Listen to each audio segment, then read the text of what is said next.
I'm putting my extremely profoundly disabled 7-year-old into a residential facility so I can forget he exists. I'm not sorry. I can't tell anyone this, even my therapist.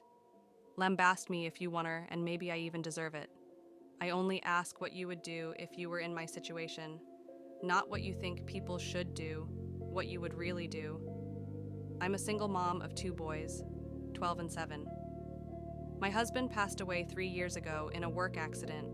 A very large portion of me believe it was a suicide. I can't see him ever making the mistake he made that caused his death, and he had taken an action just before that which ensured his coworkers weren't in the room. I fully believe he killed himself because of our younger son, and no one will ever change my mind. We were told when I was pregnant that he would have Down syndrome. We could handle that, even if it was severe. It turned out he has a chromosome deletion.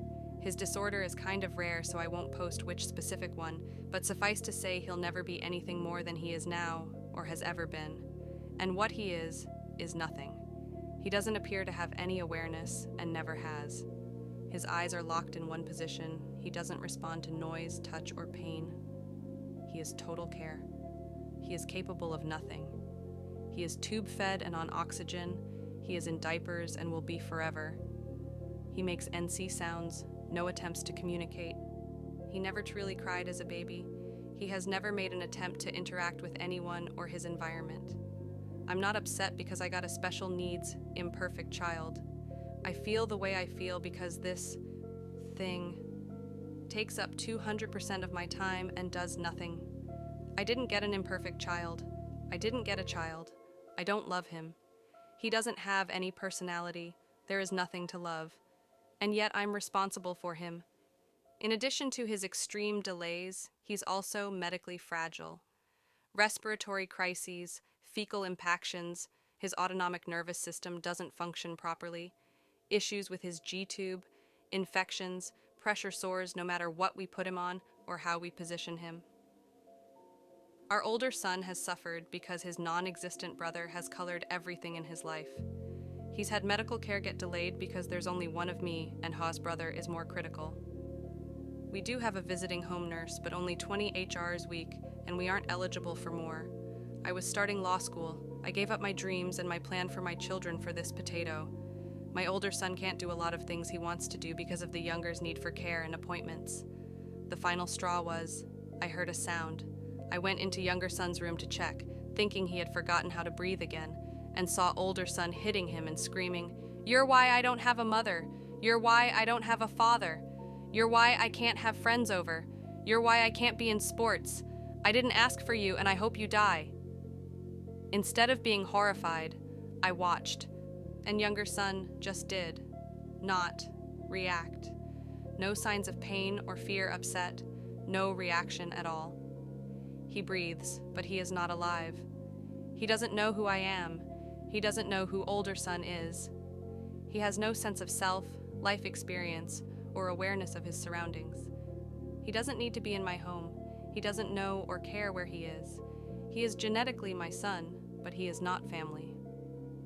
My previously abused, brain-damaged cat who can't walk straight has more personality and is far more lovable than my child. In fact, I was looking forward to raising a Downs baby, even one with severe impairments for that reason. With disability can come gifts. This boy is not a gift. He is a genetic mistake I probably should have miscarried and would have definitely terminated if I'd known he would be like this. And the flip side is, if he has awareness, he's miserable, and there is nothing I can do. If he has likes and dislikes, no one knows what they are. If he is in pain, he can't tell anyone. If he wants anything, he can't communicate. He's had every imaginable therapy. Nothing has made a difference. And so he's leaving our home on the 29th. I feel excited and relieved and then guilty because I know we'll be happier with him gone. He's already taken my husband and my son's father.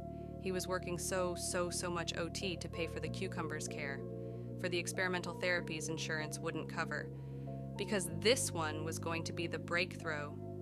He was tired and defeated and disappointed. He sought counseling as well, but I don't think he could ever say the words, "I don't want my son in my home," either. He's ruined my older son.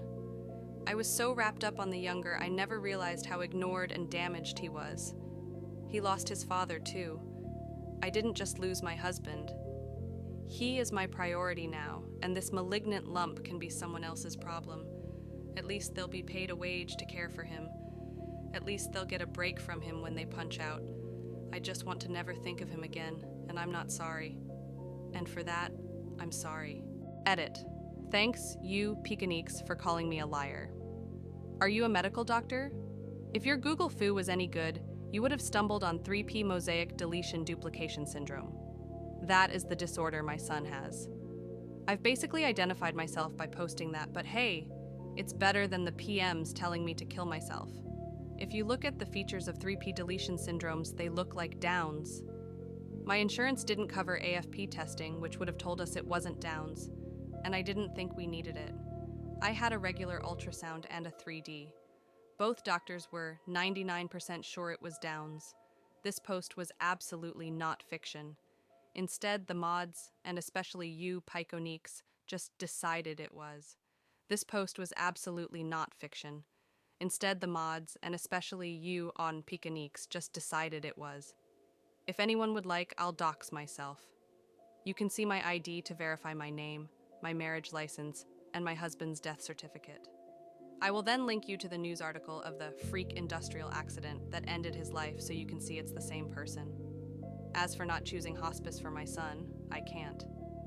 About a year ago, I myself was hospitalized with severe depression and CPTSD. There is proof of that too. During that time, my late husband's mother petitioned to get control as my son's medical proxy and got it. I'm fighting it, but it's a long, complicated process. There are competency hearings, there are statements from doctors and evaluations. Unless she okays hospice, which she refuses, I cannot decide that. I have custody. I cannot ache medical decisions. She agreed to residential care, which I feel is the second best option. So, he's going into residential care. As for mistaking a child choking with hitting, I was downstairs. I couldn't hear what my older son was saying. I only knew he was speaking. Go punch a blanket, or IDK, a person with weak muscle tone. Then ask said person with weak muscle done to cough. They don't cough normally, forcefully. It's more a strong puff, similar to, again, IDK, a muted punch.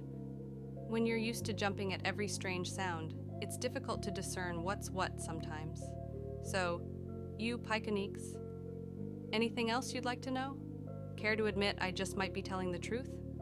There were identified details I left out, but guess y'all need them.